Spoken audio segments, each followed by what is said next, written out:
Rick and I recently had the opportunity to go on a little vacation back to Virginia. And one of the places that we went to was Jamestown, historic Jamestown, which was the first permanent English settlement in what would become the United States. It was in Virginia under the charter that came from England.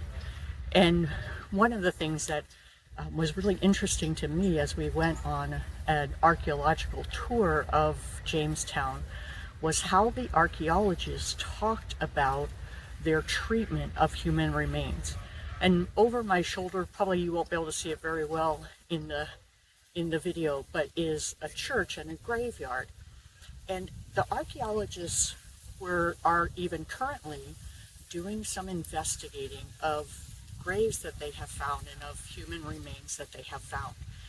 And they kept talking about how it was so important that these remains be treated with the respect that they were due, because these were human beings. And I thought that was kind of an interesting perspective from a completely secular point of view. Why is it that humans need to be treated with respect? And we've talked about this before, but I think in the world in which we live, we can't come back to it enough.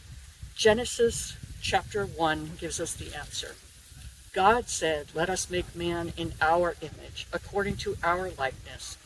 Let them rule over the fish of the sea, and over the birds of the sky, and over the cattle, and over all of the earth, and over every creeping thing that creeps on the earth." God created man in his own image. In the image of God, he created him. Male and female, he created them. People were made in the image of God.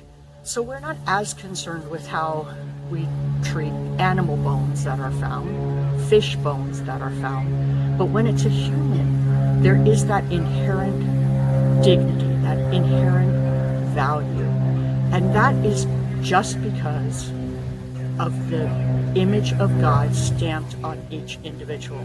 So I would like us to think today, not just about how we treat people when they're dead, but maybe how we treat them when they're alive. Do we give that same care that we might to a deceased? Do we give that same care to the people that we're walking around with day by day? Because that honor that the archaeologists are being so careful to give these remains of dead people who lived hundreds of years ago is certainly worth us giving to the people that we interact with on a daily basis. And when we treat people with honor, when we treat people with respect, then I believe that we might create an audience with them so that we can tell them about the God who created them, about the God who confers dignity upon them, about the God who loved them enough to send his son to die. May we do that today, and may God's kingdom be enlarged.